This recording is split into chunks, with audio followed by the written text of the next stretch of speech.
All right, last of our videos for this week. Um, on administering surveys, so thinking about the pros and cons of questionnaire versus interview versus um, online survey, etc. So um, questionnaires we can do administer to in person for a lot of people at once, or to individuals independently. We can use mail surveys, internet, other technologies.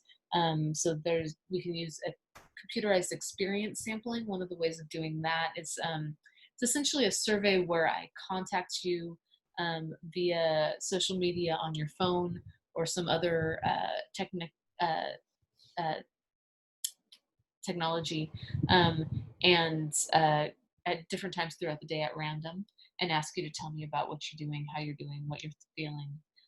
This can be really good for getting a random sampling of how you're feeling during the day, as opposed to um, everybody taking the surveys when they get off of work, right? There might be a different energy level, different thoughts, different things going on for everyone on average when we get off of work. But if I can do an experience sampling, then I get a more clear what people are feeling like across the day. So some pros and cons of the in-person kind of questionnaire, person checking off boxes as we see at the bottom there. These are quick, they're convenient. I can get people to self-administer, or I can stand in front of them as they do so, as they fill it out. Um, this is really good for really personal things that people might not want to tell me in person if I was interviewing them, or embarrassing things. Um, One of the main issues here is response rate. Not everybody's going to fill out a survey if you are handing it to them. Not everyone's going to volunteer to stay in a room and fill it out. Um, some people don't complete it, some people don't return it. Because of that, it's hard to get a representative sample. In particular, those of us who are female, who have been socialized to be agreeable and say yes when asked to do stuff, are more likely to fill out surveys, um, fill out questionnaires than other folks.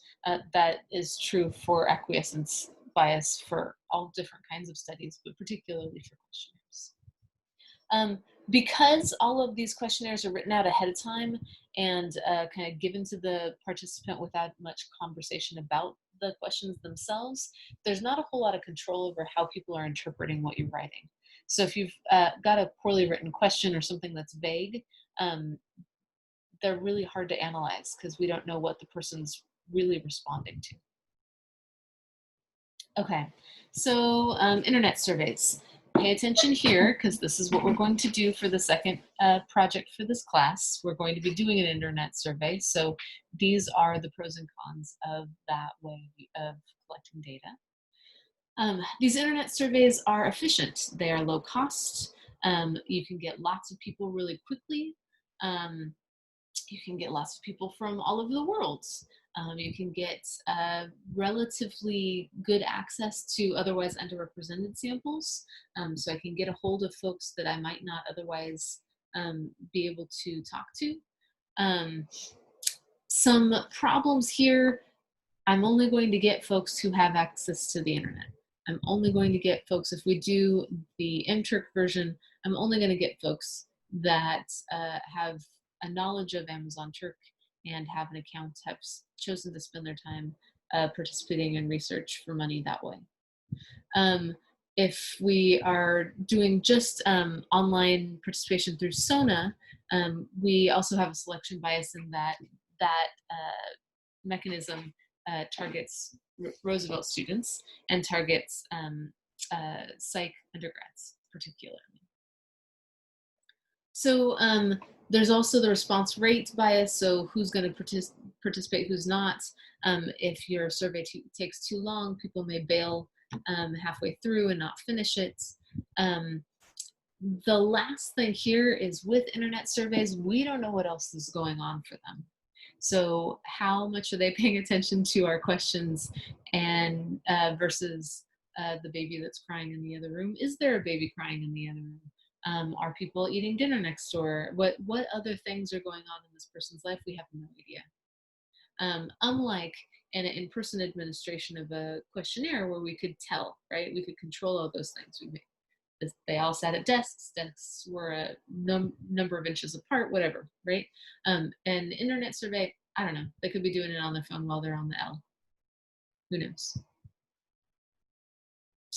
Interviews. So we can do face-to-face interviews, telephone interviews. We can also use focus groups. I'm going to talk a little bit about each of these. So face-to-face interviews, in-person interviews are great because you can get a lot of control over how the survey is administered. So if people don't understand what you're talking about or a question is unclear, you can clarify. You can build rapport. You can ask them to elaborate on their answers, right? On the other hand, with all that flexibility comes the question of interviewer bias. Did I ask Jane to elaborate on her response as much as I asked Joe to elaborate on his? So what the treatment of individual participants may be dramatically different if it's in person and I'm responding to the way they're asking. They may not get the exact same wording. They may get the questions in different orders depending on how you've set it up. You can set up interviews to be very exactly word for word no matter what the participant says, but that can feel a little stilted and can jeopardize rapport, because if you are having a conversation with somebody and they just ask you a question that you just answered, it sounds like they're not paying attention to you. It's weird. So the interviewer bias is a real thing, and it's a problem with interviews. Part of why interviews are so costly, because you have to train and keep monitoring your interviewers to make sure that they are not being biased.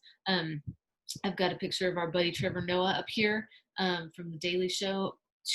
As an example, I love The Daily Show. I think Trevor Noah is brilliant, but he's also way biased. So his interviews, he's pulling for particular things. He's trying to lead them into the jokes that he had planned to say, right? It's not about trying to make it the same kind of interview across participants. Okay, so telephone interviews. These can be good. They're better if they're brief.